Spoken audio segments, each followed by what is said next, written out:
My question is for Arun Shourie. Arun, in your view, is a minority community simply a set of individuals comparable to a set of individuals in what might be called the majority community, therefore to be treated the same way?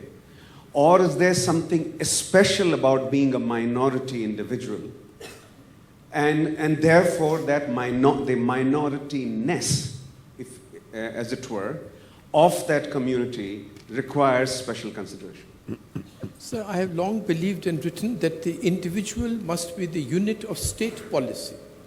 If state policy or politics or discourse is around something called minority, linguistic or religious or anything, it definitely will, in the end, ensure a terrible recoil.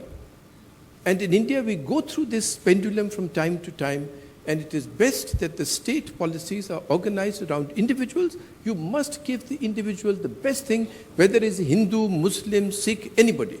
Because if you say Muslims are a minority in Gujarat or something, then Hindus are a minority in Kashmir, and Arya Samajis are a minority in Punjab. Supreme Court has been through this many times. So I would, but could I return to one point, which is a point of hope for democracy? Yes. I think on the question of this Kejriwal, yes, that it is a stunning announcement for our political parties, that, for instance, the people are fed up of the present government or the dispensation, but are not enamored of its opponents.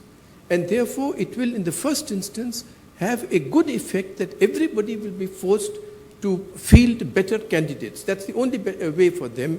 But Kejriwal, what was implicit in your word of the use of the word Marxist, etc., that if that kind of a person forms a government, you will find extremist views. You know, he is a one-issue candidate in that sense, one-issue fundamentalist in that instance, and his economic policies are so regressive that they will certainly damage economic growth in many ways, and that will lead to social tensions and people defining themselves as this minority, that majority. If I may get Narayan Murthy to quickly respond to that, do you believe that Arvind Kejriwal, while representing hope, also represents an economic policy that Mr. Shourie finds dangerous? And also, does it inspire people like yourselves to come into politics? Because in many ways, Arvind Kejriwal, the one thing that he's shown is that he's collapsed the entry barriers for people who have no political experience to get into politics. Whereas, you know, all of us in this room would probably say, oh, politics, not for us. Kejriwal has changed that. Politics can be for anybody. Can it be for you, sir?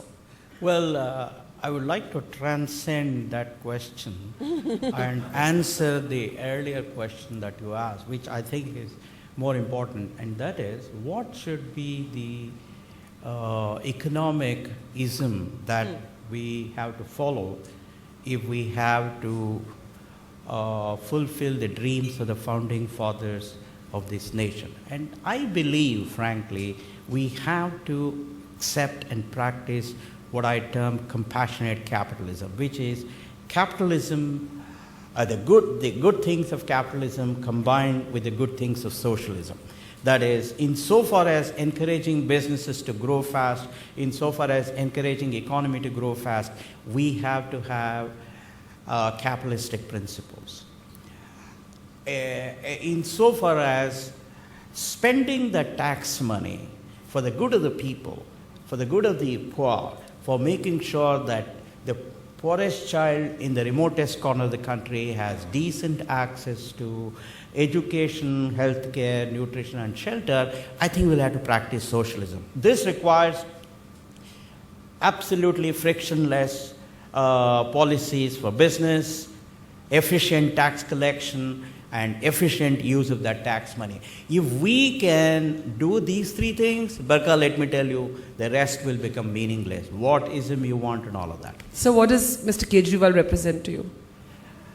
I don't know. Frankly, I haven't studied his thing. I am fairly apolitical.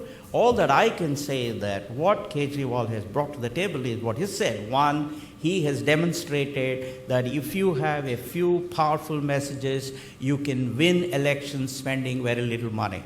Then you can get a party ready fairly quickly to have a stunning debut.